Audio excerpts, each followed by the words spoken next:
in Pandemic Recovery for Governor Cooper, here with our esteemed NC-PRO team and our terrific help at Deloitte. I think today for our SFRF meeting, we're going to be talking about the performance measures training that many of you I know have already had some initial conversations about. So really useful, important opportunity to interact with the Deloitte team, ask questions, get some good information from them. I will just say as a brief aside, just so we bring it back to what we've all been working on here. So it's February 16th today. We're coming up on a month from today will be almost exactly 3 years since the beginning of the public health emergency for COVID-19.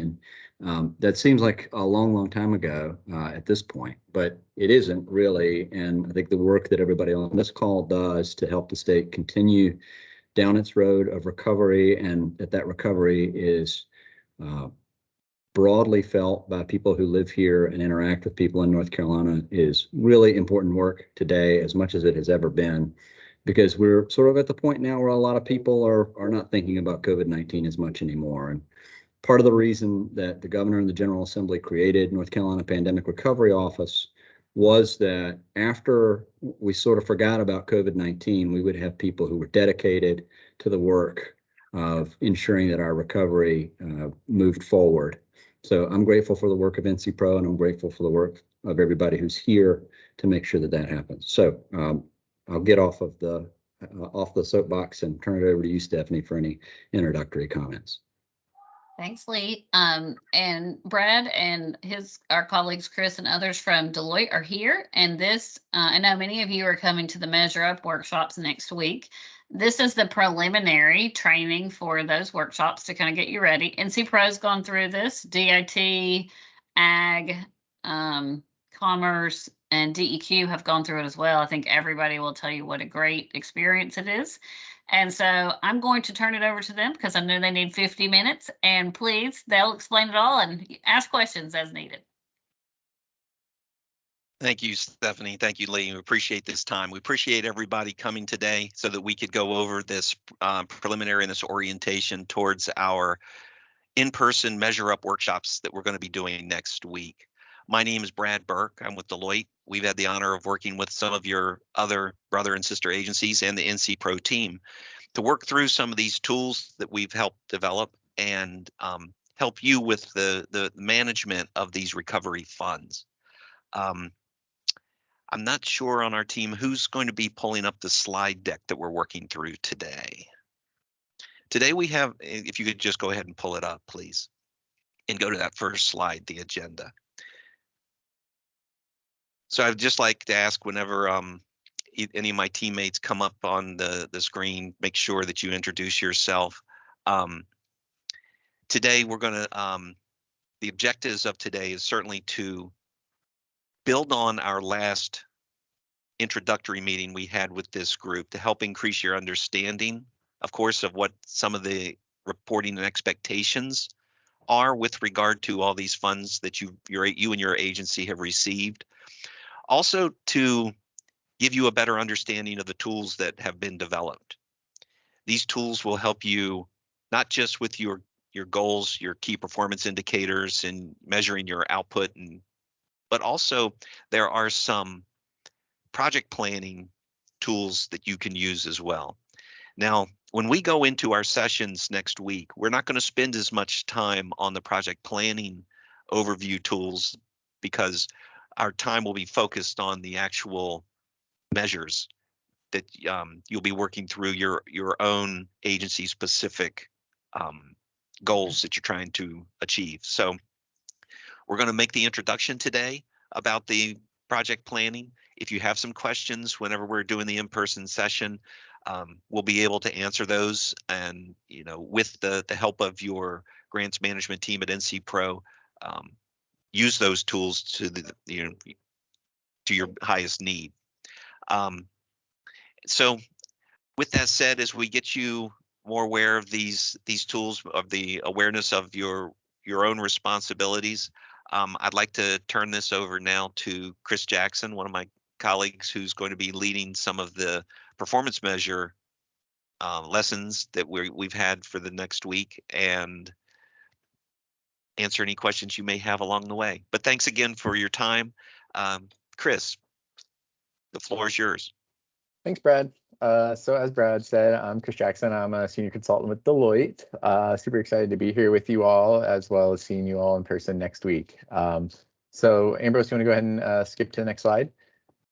So as we kicked off today, we just wanted to reflect back on the vision for NC Pro, what success is going to look like, and talk a little bit about the goals of why we're here. So here you can see the vision for NC Pro and SFRF funding in North Carolina really falls into 5 buckets. The first is assisting communities and families. And so this is mainly focused on supporting economically disadvantaged families, communities, and the programs that support them. So things like housing development, chronic disease research, healthy food access, etc. The second is upgrading infrastructure. And so this is a wide range of infrastructure in the state, whether it's things like broadband, water and sewer systems, public school safety, or even revitalization of neighborhoods and downtowns in rural communities, as well as in inner city communities. Third is preparing the workforce for the future. So technical skills training, scholarship programs, etc. Fourth is promoting innovation and business development. So this is aid to small businesses throughout the state, supporting high-risk industries and underutilized sectors, and importantly, supporting health innovation research. And then lastly is bolstering the government, whether this is state, local, or tribal governments, supporting them with lost revenue and other impacts that they may have. So with this, you really have to think about a frame of what success looks like for this vision. And so we worked in a lab way back in November. Seems like it was forever ago, even though it was only 3 months ago. And so we came down to North Carolina, got a lot of you in the room from NC Pro and talked about this. And what we came up with success means North Carolinians have economic opportunity, access to resources, and live in a resilient and equitable society.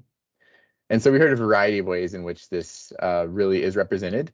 And I'm not going to go through all of these, but as you can see there in this mapping, we have things like 100% of households having internet as a successful measure, high employment rates, resilient water infrastructure, and emerging from COVID-19 with equity as a consideration and beginning to measure that equity in all aspects of government. And so with that, thinking about the programs that you all are working on as we move on to the next slide, thinking about what story we can tell with the way these funds are being invested as we're seeking out those successes. So here we took a couple different projects within the SFRF funding streams across a variety of agencies, listed what those investments were. So for example, Food Distribution Division. When being able to gather data, not only for reporting to the federal government and to NC Pro, but also to utilize to weave this narrative story, both at an agency level, but also statewide. We can see for the food distribution level, data that we could look at would be the change in the number of households experiencing food insecurity.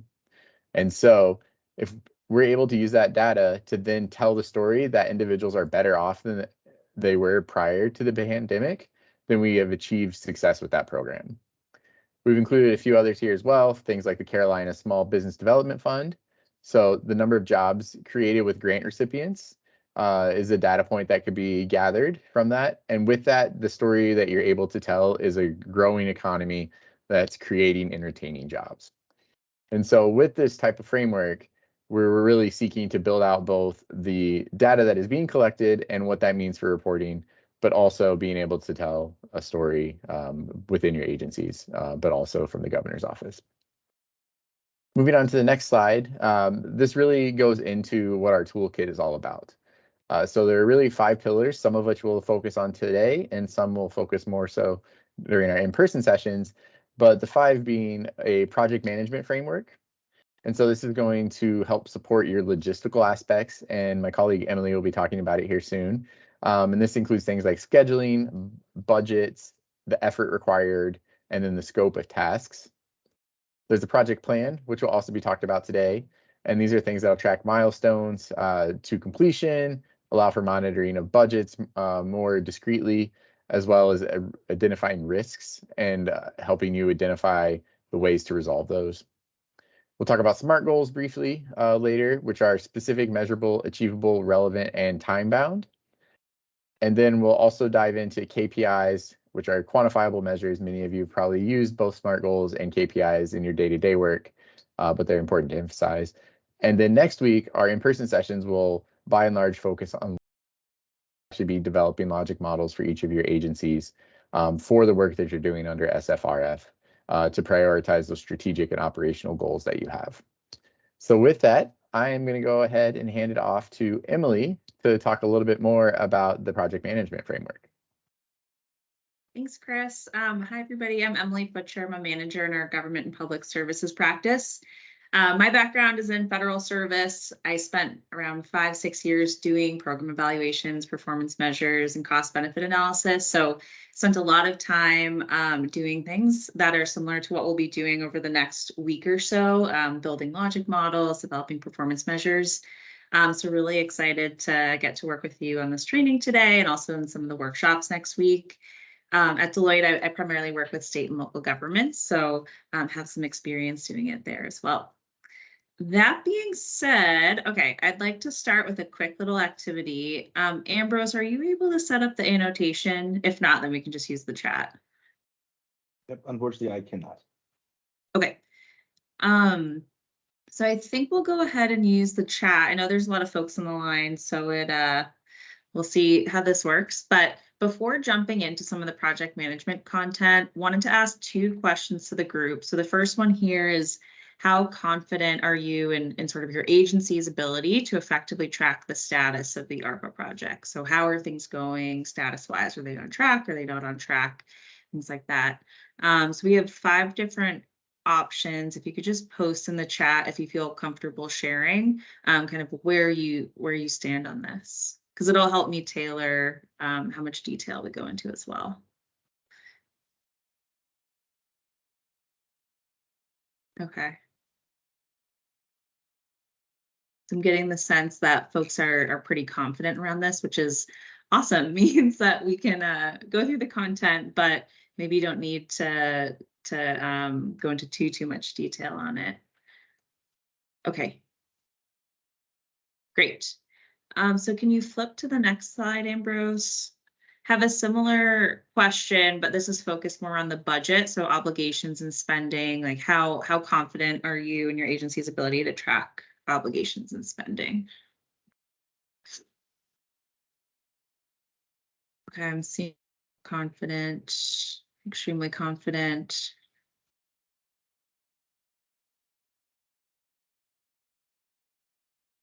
Awesome. Okay, that's really helpful just to get a sense of where folks are standing today. So the next couple of slides are really focused on some of the, as we think about performance management, there's the KPI piece, there's the outcomes and the outputs piece, thinking about benefits, which is really important. But before we get into kind of that fun stuff, we'll start with the project management piece, thinking about how are we doing, how are we performing, but from a sort of a project management perspective.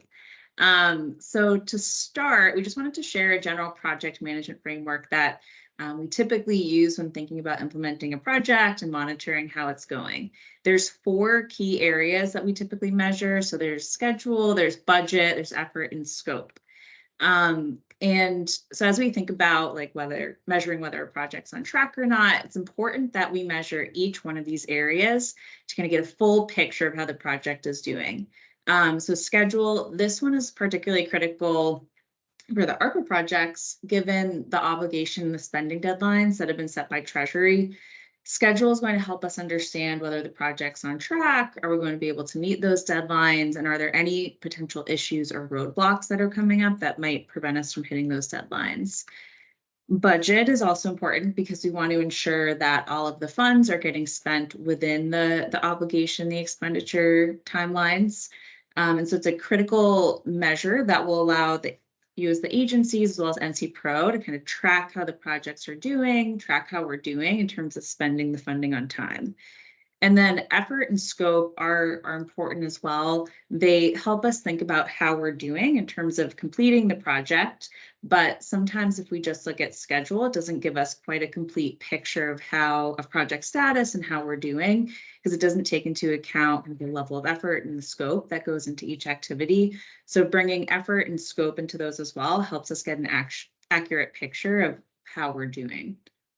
We can move on to the next one. So based on the survey questions that we did, it sounds like folks are fairly confident in tracking and reporting on these measures. So I won't spend a ton of time here, but just wanted to kind of like bring that framework back down to what the agencies are already reporting on and already thinking about as it relates to this type of data. So here we've just sort of summarized the state and the Treasury reporting requirements. Most of the project management performance data that I went over in the framework on the previous slide is kind of wrapped up into the core project data as it relates to your reporting. So across both the revenue replacement projects and the non-revenue replacement projects, you're already being required to report on expenditures, obligations, and completion status. So you're already like getting to that project management measure, but we can go into some more best practices around how to collect the data, tools available to help get this data collected across the agencies and also with your subrecipients. So we can go to the next slide.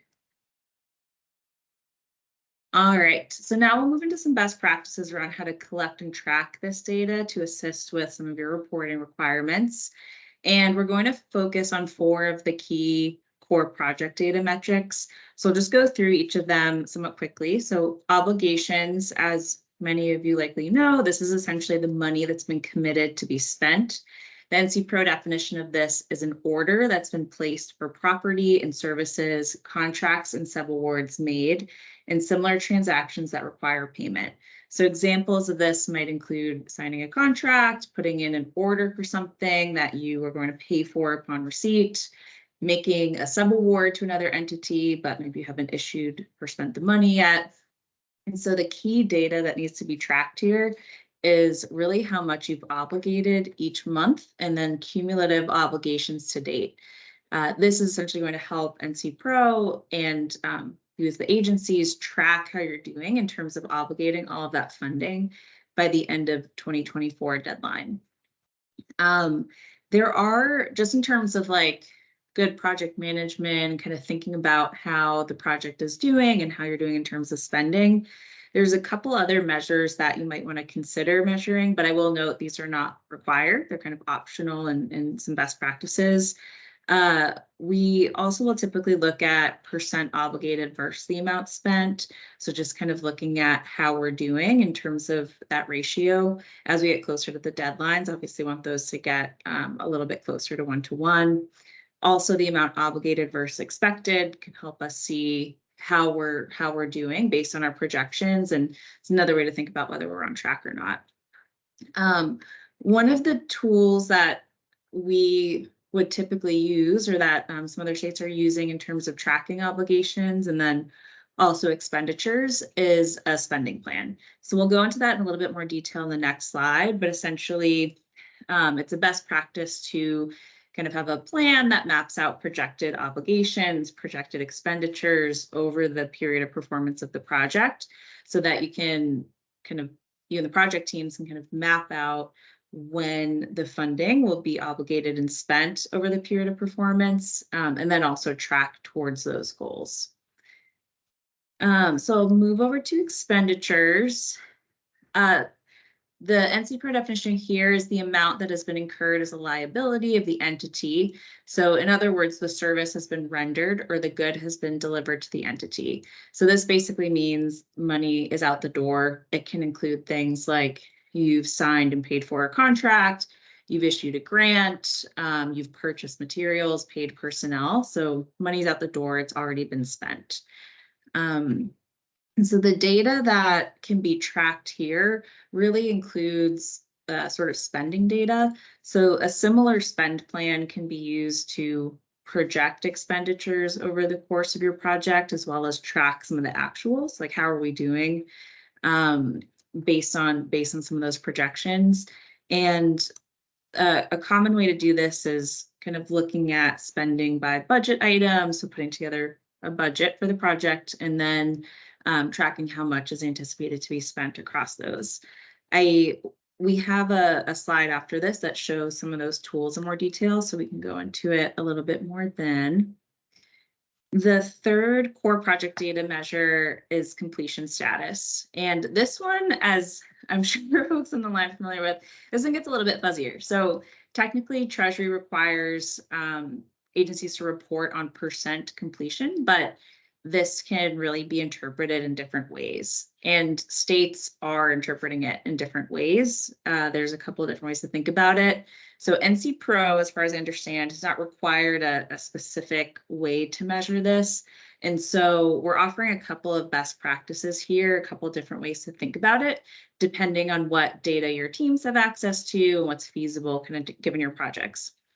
So there's 3 common ways that we've seen states sort of think about this as it relates to the ARPA projects. The first one is if you think about the total number of activities or total number of milestones that need to be completed to take a project from start to finish. Some project teams are thinking about completion status as the total number of activities that have been completed to date compared to the total number of activities across the full project duration. So if we need to complete 10 different activities over the course of the project and we've completed 5, we would be at 50% complete. Probably a more accurate way, but also slightly harder and more complex way to get at this estimate would be layering on level of effort into that calculation. So still thinking about, like, let's say we have 10 projects or 10 activities that we need to complete across the whole project. We've completed 5. For this second measure, we could look at the level of effort for each of those activities and kind of layer that onto the calculation. So maybe the 5 activities that have been completed are low effort and the 5 remaining are high effort. The calculation of % completion status would factor that in. So rather than being 50%, it might be a little bit lower, like maybe 30 or 40%.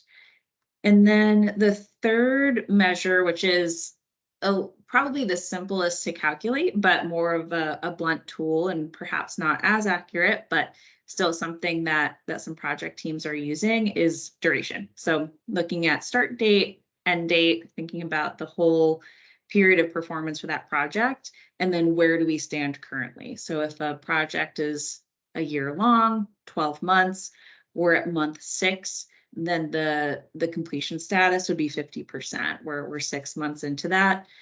So this can be used too across any of the projects. One of the tools that we would recommend for starting to measure some of these things is really just a project plan.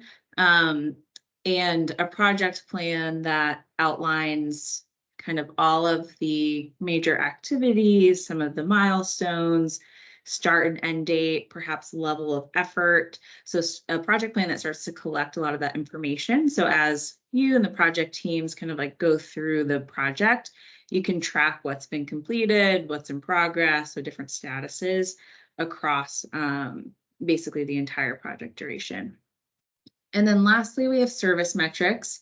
This one is somewhat connected to the logic model, so I won't spend as much time on it, but the key here is really identifying the primary groups that your project is targeting and then creating a system to collect and measure that information against some of those targets.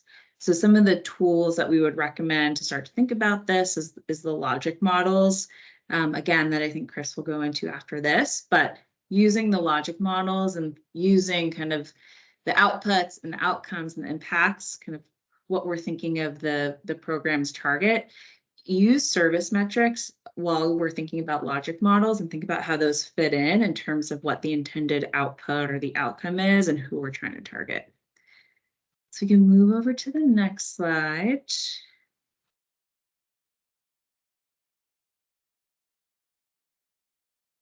All right.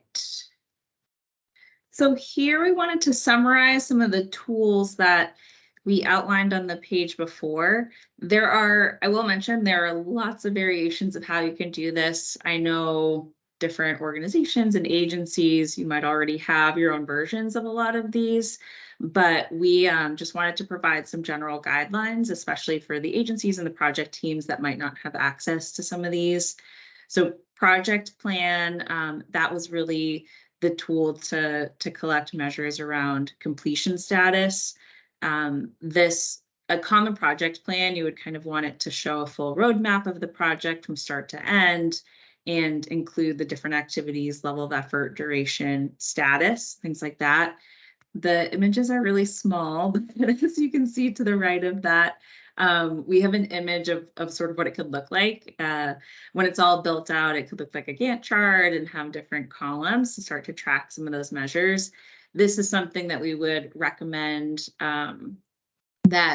or suggest that like you as the agencies could work with project teams, subrecipients to use something like this to start to track against those measures, so that if you're reporting on completion status every month or quarter, reporting on obligations, expenditures every quarter, you're kind of doing it in a consistent way.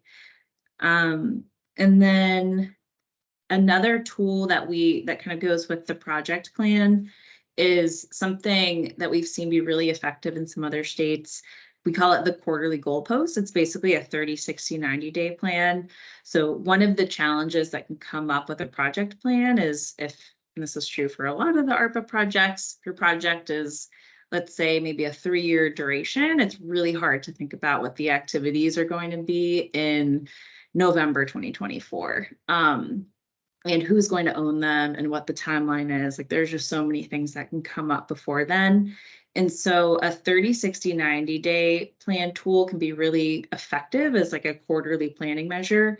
It can be used in conjunction with the project plan. And basically it allows project teams to go a level deeper. So how this could be used is at the beginning of every quarter, project teams sit down and kind of look at their full roadmap project plan. What do we have coming up? What is the status of the different activities that we have planned? And then go take those activities for the next quarter, go a level deeper and start to think about the specific tasks that need to be done, who's going to own them over the next 30, 60, 90 days. And that's a way just to like create more accountability and break a big project into smaller, more manageable chunks. And then lastly, with the spend plan, we included just a couple images of what it could look like. Really, it's similar to a project plan, but thinking about like the whole project duration and kind of what's going to take place over the project, and then when the project team plans to obligate and spend the money, that could be mapped out in something like an Excel sheet just to start to track kind of when that money is anticipated to be obligated and spent. And it's a tool that can be used to start to track against some of those actual progress, against some of those projections.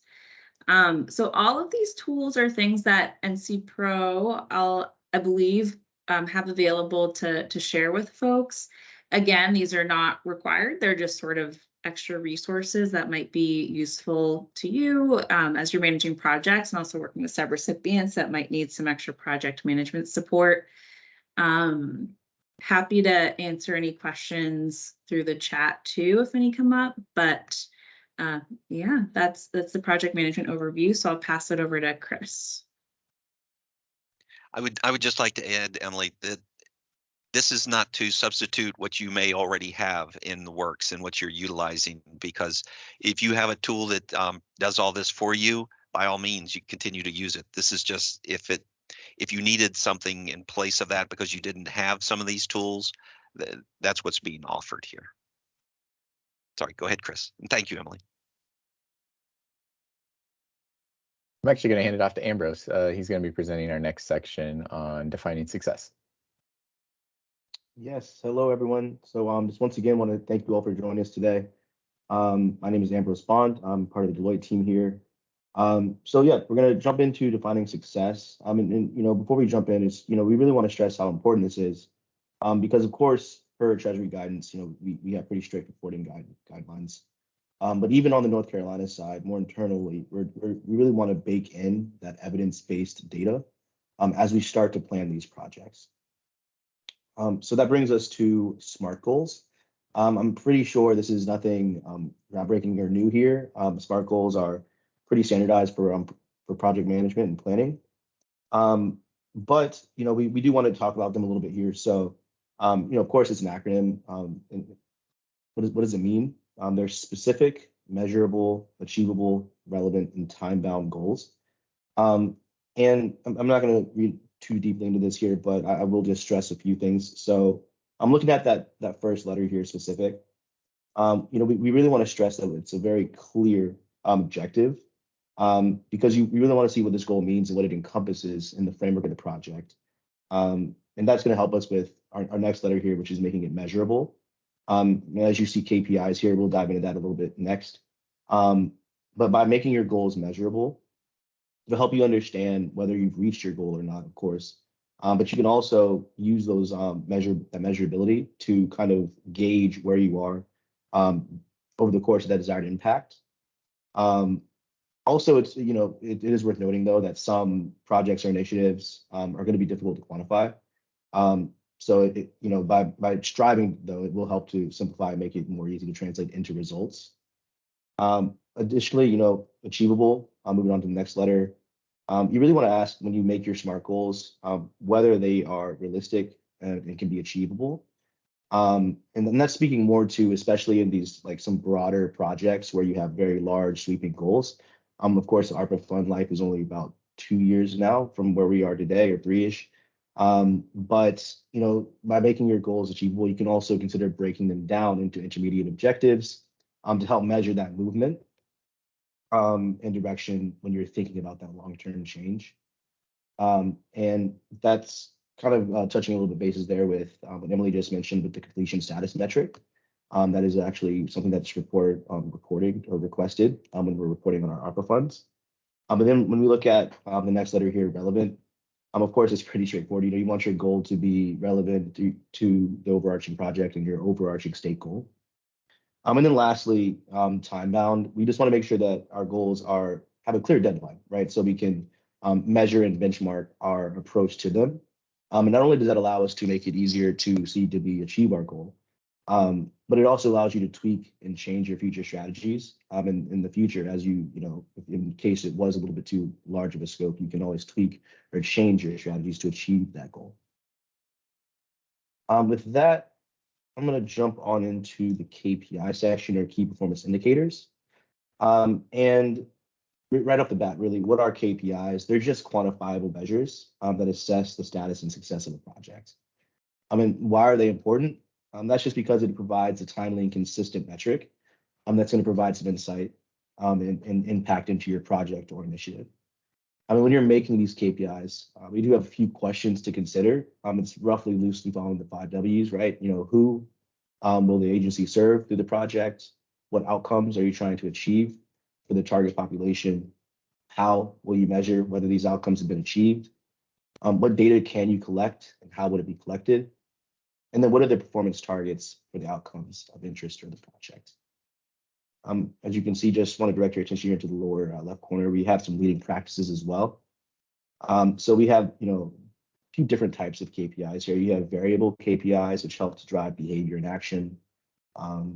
These KPIs can have dynamic measures that will change over time. We want to keep our KPIs simple and easy to understand, so that the metrics are easily measurable. And of course, they're impactful in terms of the project's mission. With that, I'm going to hand it back over to Chris, who will introduce our performance measures framework. Great, thanks, Ambrose. So we really wanted to set the groundwork as we proceed into next week when it comes to our logic models. And so with that, today we're going to focus on 2 components of the logic model as part of the larger framework, which we have here on the next slide. And so there are 5 components to the framework: inputs, activities, outputs, outcomes, and impacts. The 2 that we're going to focus on today will be the outputs and outcomes, which we sometimes think as being interchangeable, but they are distinctly different. And so being able to understand that as we go into our logic model development is going to be really vital. So how do we use this framework? Sorry, can we bounce back real quick, Ambrose? So how do we use the framework? The first thing we do is identify overall goals and the key programmatic strategic objectives. And so this is really, what are we trying to do with these programs?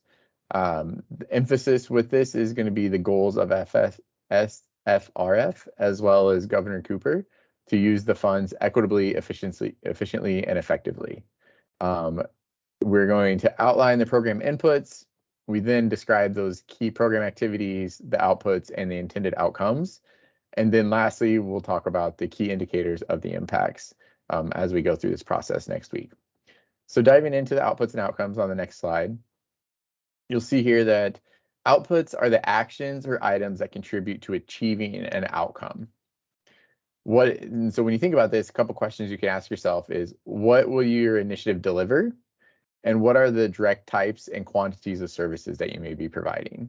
So a couple of examples of this include the number of communities with high-speed fiber optic cables installed, the percent of generators installed in the facility, etc. They often are a measure of the quantity. So when we think about the quantity, this can be things like the amount of funds spent, number of grants administered, number of staff that are hired for a project or initiative, etc. Versus your outcomes, which are going to be what the organization wants or needs to achieve to progress towards a goal. And so these are things like changes in behavior, knowledge, or skills that your initiative will lead to. And these can be initial, they can be intermediate, or they can be long-term. And they're going to have an actual measurable impact on people's lives. And so this is measured in a change in quality or measure of change. And so when we look at it from quality side, we can see an improvement of test scores as an example would be an outcome. And if we're measuring change, we can see a decrease in wait times to receive a service. And so these are going to be distinct models. And we actually have a couple of more examples here on the next slide that we'll talk about specifically to kind of give you that idea of the connection between these two. So quite fundamentally, an output would be an engine delivering amount of torque. And so with that output, the outcome becomes the increase in a vehicle's acceleration, right? So pretty fundamental example there. When we start thinking about some programmatic ones, an output would be the number of teachers hired, and that could lead to an increase in students' reading scores. We could see specifically with SFRF funds, the amount of downtown revitalization grants that are being issued and how the outcomes lead to increased downtown construction projects. Increases in PPE purchased could lead into a decrease of COVID-19 cases as well as other respiratory illnesses. The number of fiber optic cables installed can lead to an increase in number of the households having that high-speed internet access. So we can see how when you have those outputs, they then lead to that outcome there. And so with that, to kind of understand this in a broad sweeping framework, we're going to talk about one specific SFRF project here on the next slide, which is going to be our DEQ State Drinking Water and Wastewater Reserve Infrastructure Grants. So this is quite a large project when it comes to SFRF usage in the state of North Carolina. With this, we have project overview. So this project was specifically focused on implementing infrastructure capital for projects, including rehabilitation of existing assets, the regionalization of systems, and the decentralization or extension of services to disadvantaged communities. Or it could also mean a variety of other types of water and wastewater service needs being supported. And so the intended outcomes for this were improvements to the reliability of water and wastewater service. And this means compliance with regulations, improved service to customers, etc. It could also mean improved or new water and wastewater service to customers. And this would be done at a potentially lower cost than it would have without the SFRF funds. And so when we think of this in the framework of the logic model, we've actually laid this out in the type of logic model that we'll build next week. Ambrose, can we go to the next slide, please? So here you can see we really split this up into our planned work and our intended results. So for our inputs, we talk about the SFRF funds going in to provide those improvements in services, and we have staff. Those are an input that we have to think about. and so staff to review applications for these grants. This then leads into our activities, which are going to be things like constructing improvements to private wells and septic systems, identifying partner organizations to identify those well and septic systems that need upgraded, which is a pretty significant activity, as well as those staff working on approving or denying applications received directly by homeowners. Based on those activities, we then roll into our outputs, which ultimately is things like repaired well and septic systems, right? This could also mean other infrastructure being included in there, but that's just one example. And then our outcomes are going to be the ability to have treated septic systems and safe private wells in the communities that utilize those services, right? And those are the affected communities. So we measure those outputs by the number of private wells that are going to be successfully repaired or the septic systems that are repaired. And then our outcome measures are going to be the number of individuals who have benefited from this, the percentage of beneficiaries that are in a measurable way, like a percentage of the federal poverty level, for example, below 200% of the federal poverty level here. And that ties into the goals to be equitable. And then also measuring the median household incomes of the areas that are being served by these resources, right? And so again, tying into that equity component. And ultimately, the impact of this is going to be increased access to wastewater treatment and drinkable water, as well as a reduction in exposures to waterborne contaminants. And so this holistically here is a type of activity that we're going to be working through next week for certain projects that each of your agencies are utilizing SFRF funds for. I'll pause here for a second and see if there's any questions from anybody.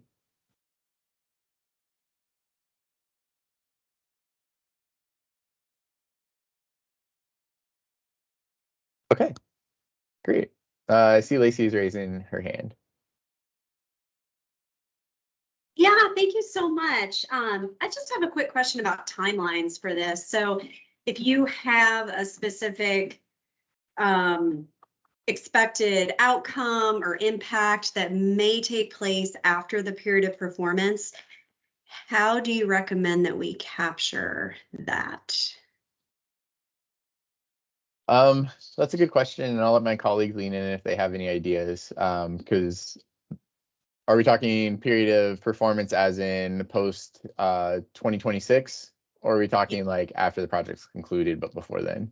Yeah, so after 2026, if there are things that are expected to occur but may not have the desired end state by the the deadline of the actual SLFRF program. Yeah, I guess the big things to think about potentially would be, are there any intermediary measures that might indicate some of the progress on those measures that may not be the full holistic impact, but other steps that may occur as part of that, right? So thinking about, downtown revitalization, right? And again, just thinking this off the cuff. If the goal is the number of, housing units or number of jobs you're having in a downtown area, you may have an intermediate step of what projects are planned through construction or have started construction, but may not have had people move in, right? And so that's something that could happen over time, but you could say we have this number, many units, and it's expected to achieve this result for the amount of individuals that could be housed or the number of businesses. And so that's like an incremental thing that could occur over time. I'm sure others could think of examples as well. Brad, do you have an idea? Well, I just, not another idea, but I agree exactly with what you're talking about there, Chris. I mean, you can have an aspirational goal, or you think there's an aspirational impact on your program from your program, but there will be these increments that you have to achieve in order to get there. So part of your story is that aspirational impact that the overall program is going to have. But to get there, you're taking a reasonable approach and you're checking the box. These are the steps that we have to accomplish to get there. So just because you haven't gotten to the end goal yet doesn't mean that you're not working towards some very big impacts for North Carolina. That's helpful. Thank you. Absolutely. Looks like there was a comment in the chat. For agencies with multiple subrecipients engaged in different projects, should the logic model be constructed for an overall grant award or based on each local project? So if they're different projects within SFRF, you would want to do separate logic models. If it's multiple recipients within the same project that are providing the same types of services or are developing the same type of infrastructure, et cetera, you would want to try to tailor a logic model that would allow you to be able to gather similar data, but there would be times that you potentially would still bifurcate them based on the size or the scope of services, et cetera, even within the same type of project.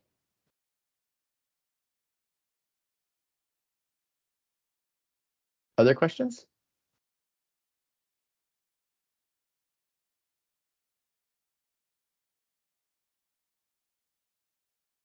And we'll have plenty of time if you think of more questions in the coming week, right, as we meet next week in person. So we're excited to have everybody together for those various sessions. So not seeing any other questions, I think we can go ahead and hop into the wrap-up section for the day. So just want to talk broadly about some additional resources. As we've talked about, we're going to have workshops next week. So that's going to be your first additional resource. Second is we will be providing a variety of job aids and templates. And so these will be things like a glossary of terms that are being utilized both by us, but also by Treasury, our KPI data collection templates, definition checklists, as well as project initiative charters that you can utilize.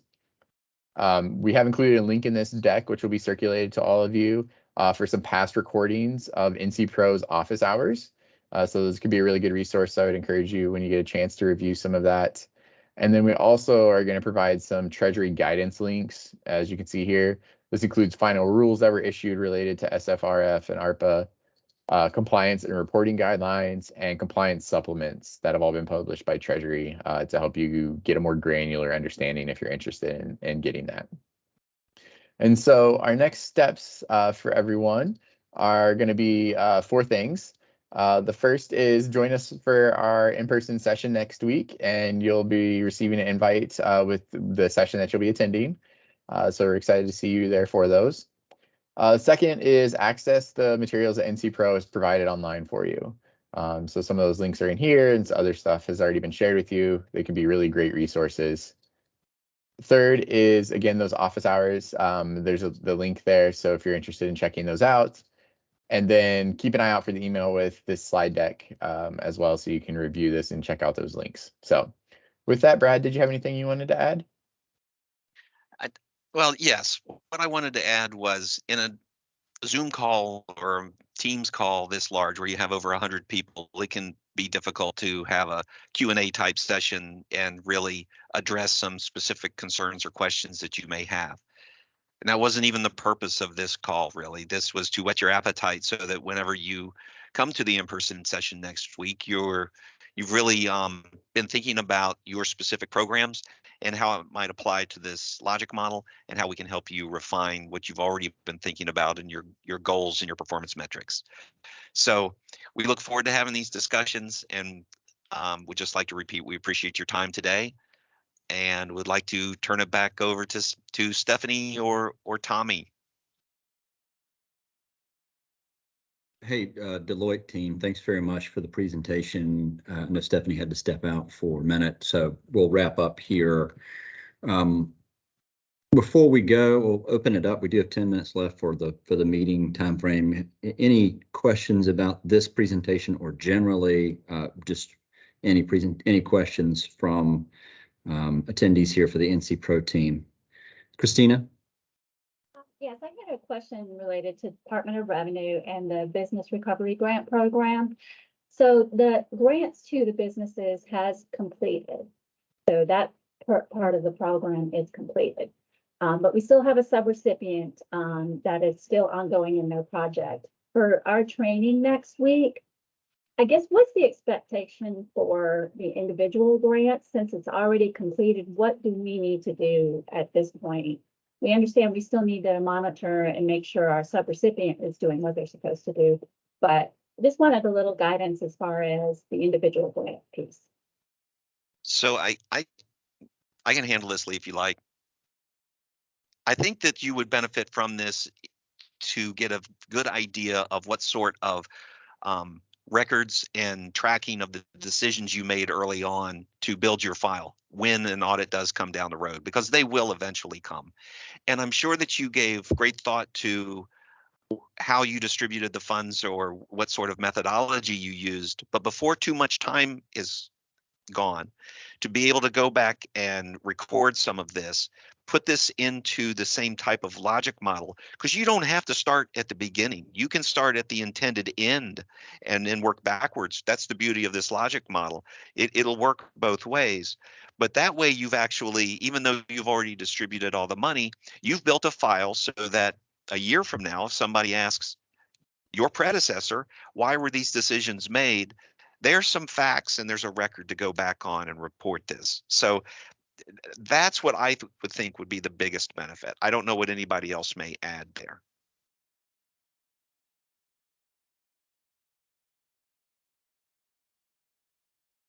Thanks, Brad. Anybody else on NC Pro team?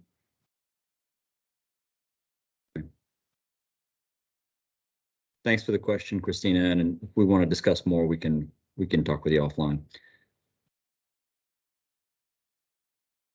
Anybody else with a question for this group or for the pro team before we wrap up today?